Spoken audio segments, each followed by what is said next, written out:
Oda just did something either really genius, well thought out, foreshadowed from over 1,100 chapters ago, big brain activity, or weird, foolish, predictable, and honestly, not the right move. You can see it in, I think, two ways in a general sense here. Like many things, there's two halves to every coin.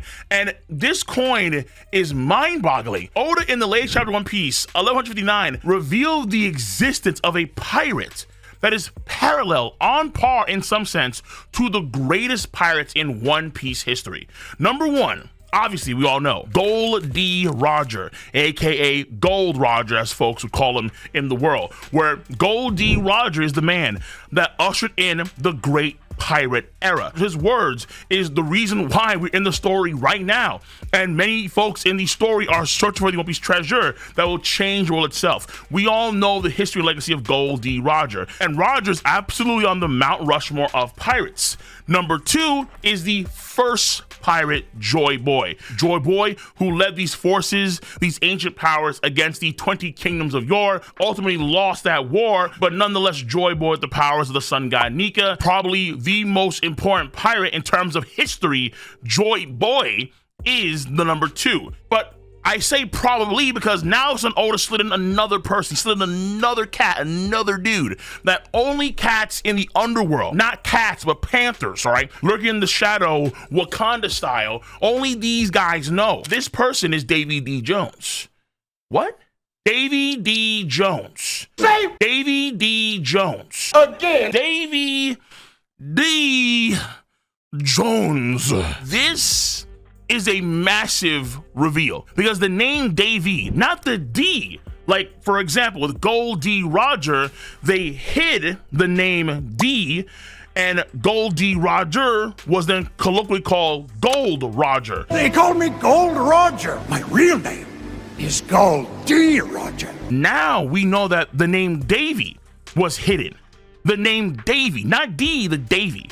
That's how significant of a pirate Davy D. Jones is. Rox's real name is Davy D. Xebec, not Rox, it's Davy. That's crazy because now we have Marshall D. Teach, who's not actually MDT, it's DDT, like the wrestling move, boom, DDT, Davy D. Teach. There are signs where it's a really smart move, or it's a really predictable and dumb move. And let's start with that first, because why not? Let's start off spicy, okay? Yeah. And then as the video goes on, we'll mellow out more, so where it's actually a great thing. And this whole video, by the way, is under the assumption that Davy D. Jones is an individual person and not Joy Boy. Davy D. Jones, according to what we know, the Davy clan are members that have been found since 800 years ago, which means that the Davy clan is in some respects involved with the Void Century. At what point in the Void Century probably matters too, because it matters if it encroaches on the legacy of Joy Boy or not. Joy Boy as the first pirate, and then Davy D. Jones as an infamous pirate that it's remembered to this day. This name is still a prominent name amongst even the Celestial Dragons. They know that the Davy clan is here, or a clan member in Teach is here, and that is a high value rabbit that the Celestial Dragons can go hunting for in this One Piece Hunger Games. So the enemies against God that Rocinante mentioned to Law about how the D clan are the enemies of God, the Davy clan seem to be that and then magnified, because simply killing one is sport in God Valley, which makes it even more interesting as to why Emu will be so happy to see the Davy clan of the D clan be wiped out on God Valley, and why Rox brought up the name Davy in front of Emu, because the hostility is even worse compared to the average D clan members. And because Davy D. Jones appears to be the ancestor of Rox, therefore Teach, if we follow that pattern like Yu Hakusho with Ryzen and Yusuke,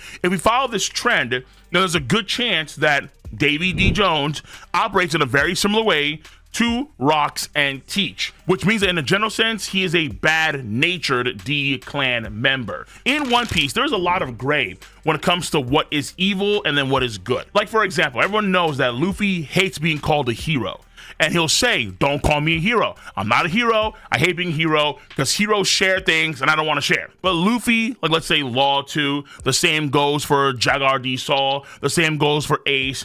he, for the most part, is a good-natured D clan member and a good-natured person where, yeah, he is very selfish, true, but for the most part, he does do honest, earnest, good things for the folks he cares about, whether it be his close allies or, let's say, folks he met in another country, like Tama or Rebecca, things of that sort. And then on the other side, you have the bad-natured D. So this is, let's say, for example, like Rox, where Rox, he is someone that is making moves on God Valley to do what? To save his wife and kids.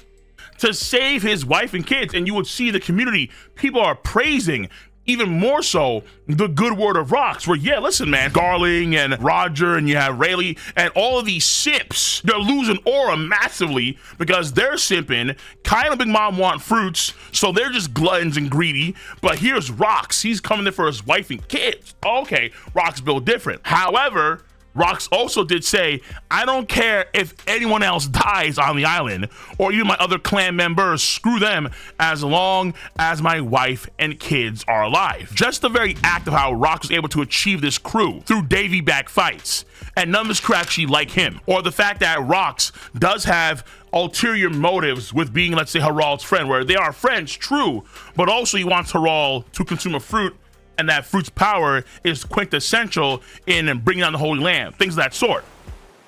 Rox, in many respects, is a bad-natured D. He wants to do the world domination, whereas the good-natured people, like Luffy and Roger, people like that, they want to do not world domination, but more so freedom, and you can do what you want to do type mentality. It's like versions of Kang, where you have Kang the Conqueror, and then Kang the Freedom Worshipper. That's how it works. Because this person, Davy D. Jones, is involved in the Void Century, there is a chance that if he is a bad-natured D, that has some good tendencies, but still overall bad-natured, and also wanted world conquest, things of that sort, like Rox and Teach after him, then there's a possibility that he played a role in Joy Boy's downfall. That is the video I still want to do in the future for sure, the downfall of the ancient kingdom. But Davy D. Jones is a person that could have played a big role in the downfall of the ancient kingdom and be a key reason as to why the 20 kingdoms won.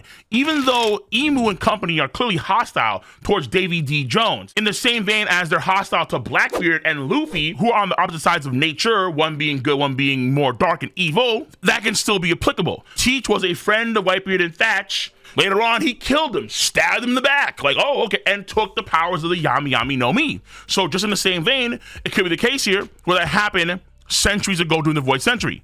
And if that's the case, then it does kind of become a little more predictable as to how things will play out in the future of the series, where ultimately it'll just be, okay, if it played out in the past where Davy D. Jones was quintessential in Joy Boy's downfall, and then here you have Rox D. Xebec or Davy D. Xebec, he's gonna ultimately have his downfall in God Valley. Roger and Gar played a role in Xebec's downfall. And then we jumped 2 years ago from the present of the story where we saw Blackbeard play a pivotal role in Ace's downfall and then the ultimate death.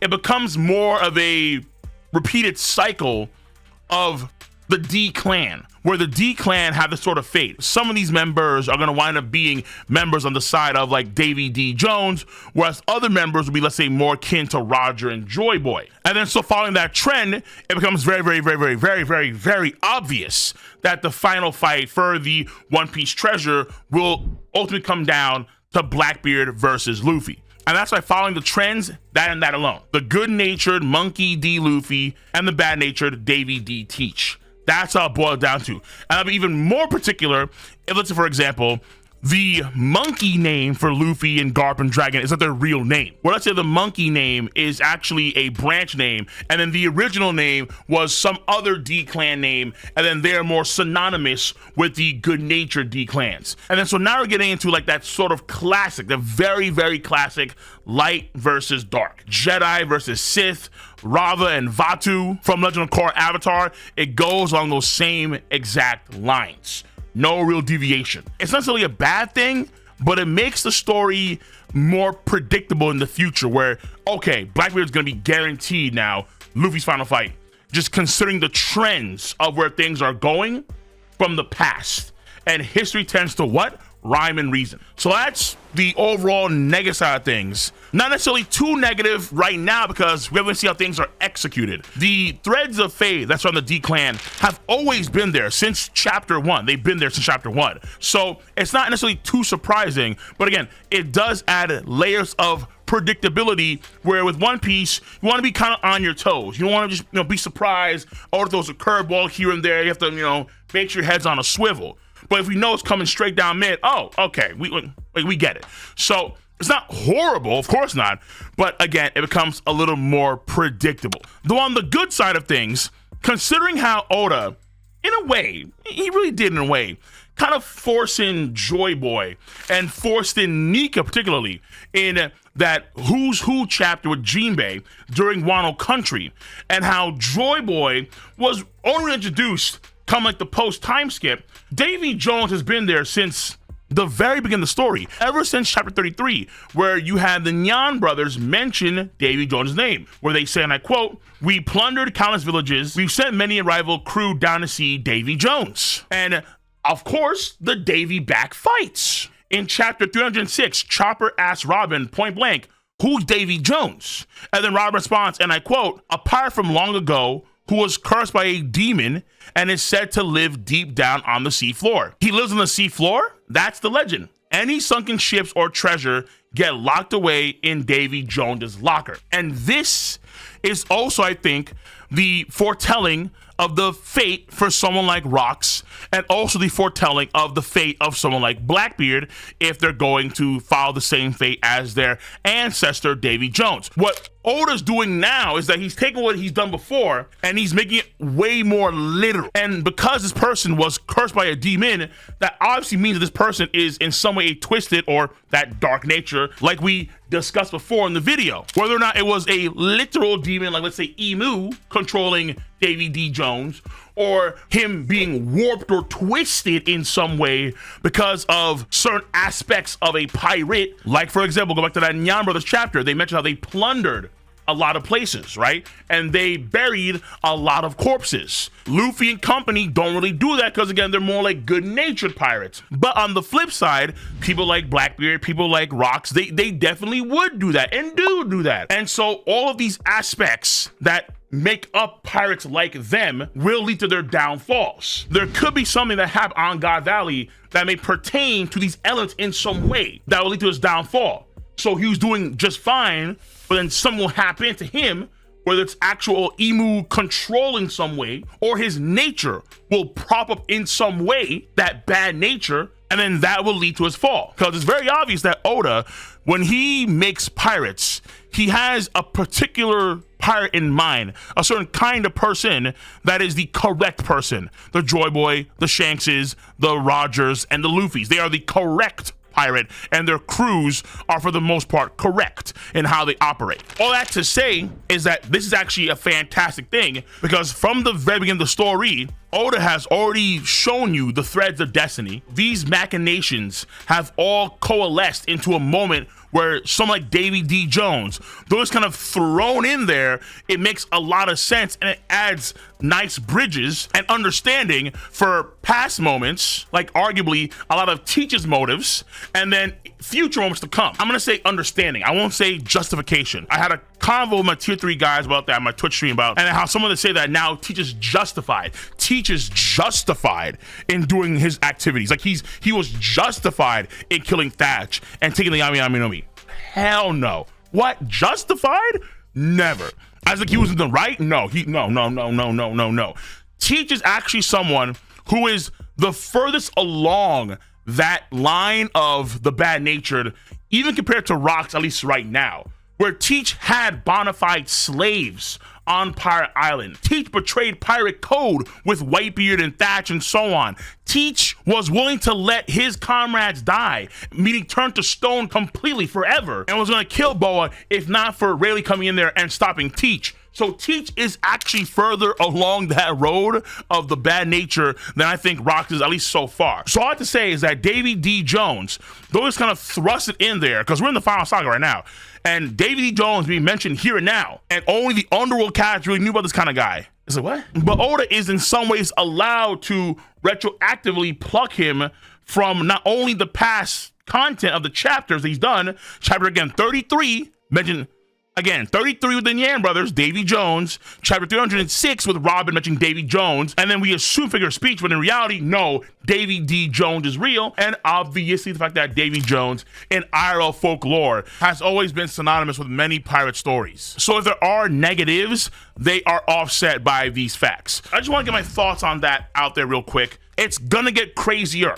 Absolutely. Odo's dropping heavy haymakers in the final saga so far when it comes to the lore and the world itself in terms of world building. Woo! Okay. Let me know your thoughts on Davy D. Jones. I'm gonna see you guys later. All right. I love the fact that because it's Davy D. Jones, now that means it's gonna be Davy D. Teach. I love the fact that it's DDT. I really hope that when they do Marshall D. Teach in the live action, they give this guy a genuine DDT move. Genuinely do a wrestling DDT once in a while as like a subtle, really subtle hint to Davy D. Teach DDT. That'd be amazing. But let me know your stance on the subject matter at hand. Are you for? Are you against? Do you care? Do you not care? Let me all know in the comment section down below. If you enjoy your boys' video content, thumbs up. Of course, subscribe to the channel and click on that bell to join the notification squad. I'm gonna catch you guys and gals on the flip side. See you. Bye-bye.